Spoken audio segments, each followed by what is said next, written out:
If you ask the UFC how to save the flyweight division from its biggest threat, Demetrious Johnson, the answer might have been simple: find him a challenge.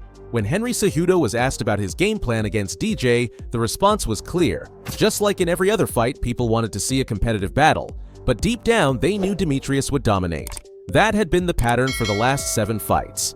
At the end of the night, DJ always had his hand raised. The UFC, however, wasn't thrilled with Johnson's reign. There had been discussions about shutting down the flyweight division for years. The fights weren't competitive, and the public accused DJ of being too dominant to the point of making the division uninteresting. If the division was struggling, it was because of one man's overwhelming success. While DJ was ruling the flyweights, Conor McGregor was taking the UFC by storm with his charisma and trash talk. The public no longer just wanted martial arts, they wanted drama and entertainment. DJ, on the other hand, had a different approach. He prioritized his family, avoided unnecessary theatrics, and focused solely on being the best fighter possible. Despite being one of the most active champions in the UFC, he couldn't generate enough headlines to sell pay-per-views. The media called him the pound-for-pound best fighter in the world, but the UFC disagreed. From a business perspective, Conor McGregor was the real star. DJ's struggles with popularity might have been due to his size, his respectful personality, or even his interests.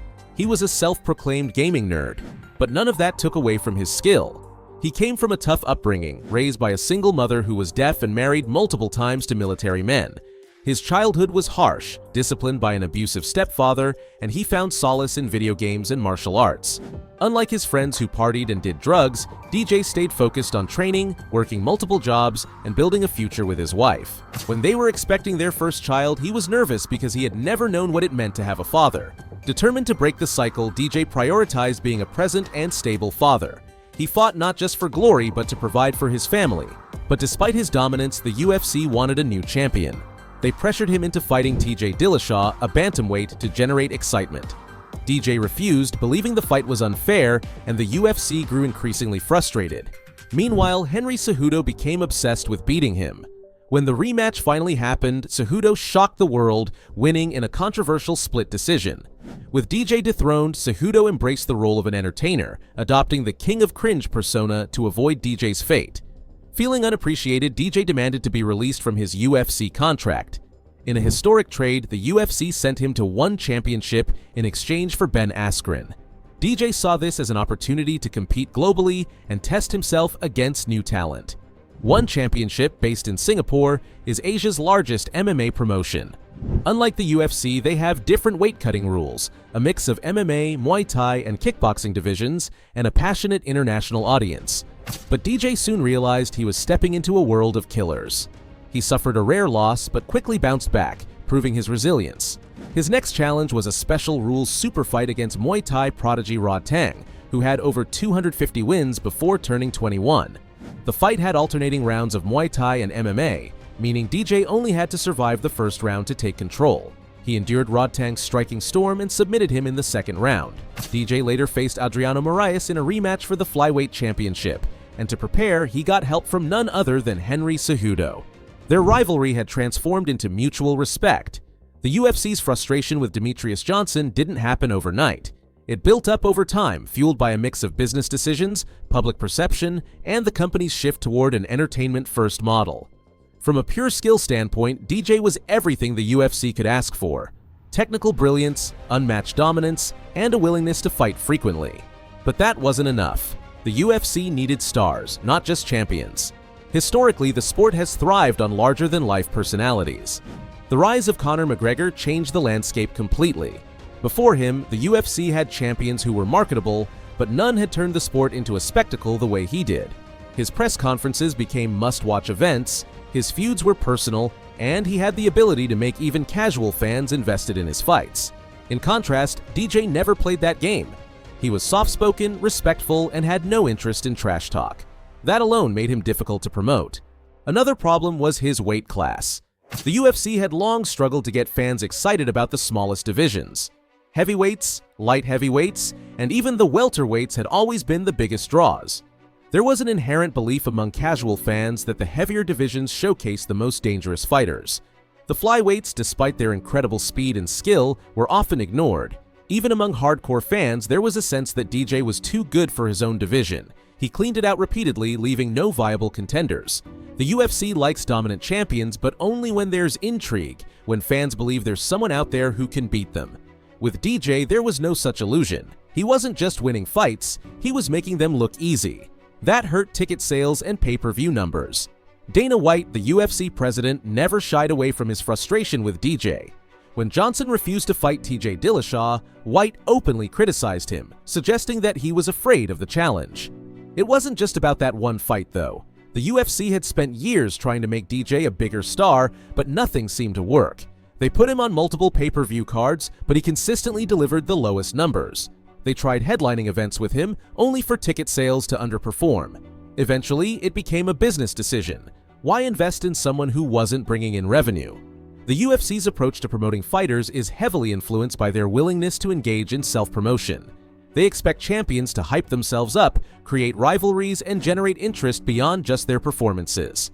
DJ refused to play by those rules. He believed his fighting should speak for itself. He wanted to be remembered as one of the greatest martial artists of all time, not a showman. That mindset put him at odds with the UFC, which was shifting further toward the entertainment side of things. At one point, DJ went public with his frustration, revealing that the UFC had threatened to shut down the flyweight division if he didn't agree to their demands. Whether or not that was true, the message was clear. The UFC didn't see value in him or his division. The trade to one championship was their way of washing their hands of the situation. They sent away one of the most dominant champions in MMA history, and in return, they got Ben Askren, a fighter who, despite his lack of striking ability, was a fantastic talker and a perfect fit for their brand. DJ, on the other hand, embraced the move. While the UFC saw it as a business decision, he saw it as an opportunity. One championship wasn't just another MMA promotion, it was a completely different culture. Unlike the UFC, which focused heavily on trash talk and spectacle, one prided itself on respect, honor, and pure martial arts competition. That fit DJ's personality perfectly. He wasn't expected to be someone he wasn't. He could just focus on fighting. That didn't mean it was going to be easy. If anything, DJ found himself facing new challenges. The fighters in one championship were different from those in the UFC. They had unique styles, and many of them had never competed in the United States. There was an entire pool of talent that fans in the West knew nothing about. On top of that, one had a completely different approach to weight cutting. Instead of fighters severely dehydrating themselves to make weight, the organization had strict hydration tests to ensure competitors fought closer to their natural weight. That meant DJ was suddenly facing guys who were naturally bigger than him, something he rarely had to deal with in the UFC. His first fight in one went as expected. He won, showcasing his grappling and overall skill. But then came his first real setback. In his second fight, he was knocked out for the first time in his career. It was a shocking moment. For years, DJ had been seen as invincible, but now he had tasted real defeat. However, the loss didn't shake him the way it would for other fighters. DJ never defined himself by winning or losing. He focused on growth. Instead of letting it break him, he adjusted, improved, and came back stronger.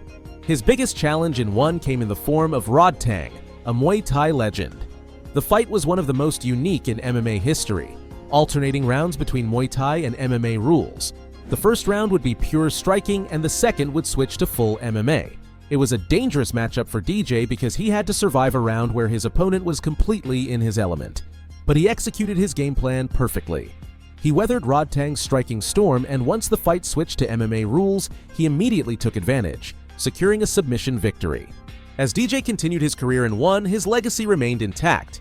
He was no longer fighting for UFC gold, but he was proving something just as important: that greatness isn't defined by where you fight, but by what you do in the cage. His decision to leave the UFC wasn't about money or status. It was about finding the right environment to continue evolving. Meanwhile, the UFC continued to move in a different direction. The flyweight division, once on the brink of extinction, managed to survive, but it never regained the spotlight it had when DJ was champion. Henry Cejudo helped keep it alive for a while, but even he eventually moved up in weight to chase bigger opportunities. Fighters like Brandon Moreno and Davison Figueiredo put on incredible fights, but the division remained in the background compared to the heavier weight classes. The UFC's model became even more entertainment-driven. Fighters who could talk, generate headlines, and stir controversy were given priority. Even champions weren't safe. If they couldn't sell pay-per-views, they risked being overlooked. It wasn't just about being the best anymore, it was about being marketable. Looking ahead, DJ's influence on the sport will be undeniable. While he may never have been the biggest draw, his technical brilliance set a new standard for what a complete fighter looks like. His ability to mix striking, grappling, and movement seamlessly was unmatched. Future generations of fighters will study his fights, learning from his creativity and adaptability. As for DJ himself, his journey in one championship is far from over. Despite all he has accomplished, he continues to push himself, constantly seeking new challenges. Whether he stays in MMA, transitions fully into coaching, or explores other martial arts, one thing is certain: his impact on the sport will last long after he retires. The UFC may never have fully appreciated him, but history will. The true measure of a fighter isn't in how many pay-per-views they sell, but in the legacy they leave behind. And in that regard, Demetrious Johnson stands among the greatest to ever do it. As DJ continued his journey, he proved that legacy isn't just about entertainment value, it's about skill, resilience, and the ability to adapt. While the UFC may have undervalued him, he found a new home where he could continue to build his legend.